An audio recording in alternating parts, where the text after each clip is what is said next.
Welcome to Greg Hansen's Video Notebook, brought to you by Sam Levitt's Furniture. I'm Star Sports Editor Ryan Finley, here with Greg Hansen. Greg, it's been a couple days now, but I'm still wondering what the heck happened to Arizona when they took on ASU last Saturday up in Tempe. Fouls, Sean Miller turned purple, a guy by the name of Bo Barnes, who I'm not sure I knew existed before Saturday, hits the shot of his life.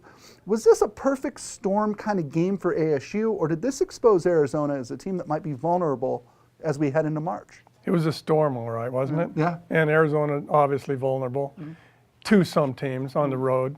I don't think they're vulnerable at home. No. But, I mean, what got me was Bo Barnes. His dad's a rodeo star, big-time star. Right. A game earlier, final shot to beat Oregon in the same situation from the same spot in the court, he shot an air ball.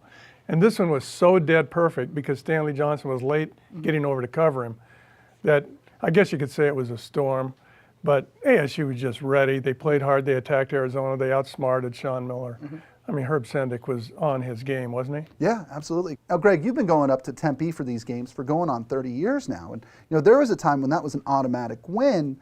All of a sudden, Sean Miller's a 500 coach at Wells Fargo Arena. Is that ASU being better, the U of A being worse, especially at first, or is it just that this rivalry is starting to develop into more of a rivalry again? You know, I don't think ASU's any better, but they've beat them 5 times since 2008. So how do you explain that? Arizona just has their down game of the year up there? 5 years and 5 times in 5 years? It was always a fluke when Arizona lost there in that prodigal streak that Lute had. Damon Stoudemire made a 3 to beat him in 1995, but it didn't count because Reggie Geary had called timeout away from the ball. And that was like the world's coming to an end for a week in Tucson. Right. And now it's happening 5 times in 7 years. Well, and you looked at it last year, too. I mean, to me, the Valentine's Day game up there last year, Arizona lost in double overtime with a team that may be superior in talent to the one that they have now. Clearly better last year. Yeah. ASU was better, Yeah. keep in mind. But U of A, I think, They're may have both had better. better. Yeah, they were both better a year ago. Is this something that could cause problems for Arizona? Is there now a blueprint? Well, that's an easy thing to say, isn't it? Yeah. Because they haven't played defense in those 3 road games, UNLV, Oregon State, and ASU. And, I mean, Miller is on them so much, so often, so long about it, and yet still happens. Very interesting to see how the Arizona Wildcats respond this week. They play at Washington State and at Washington in what is traditionally a pretty tough trip.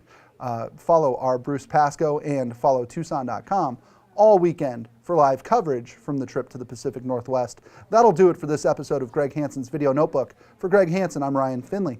We'll see you next time.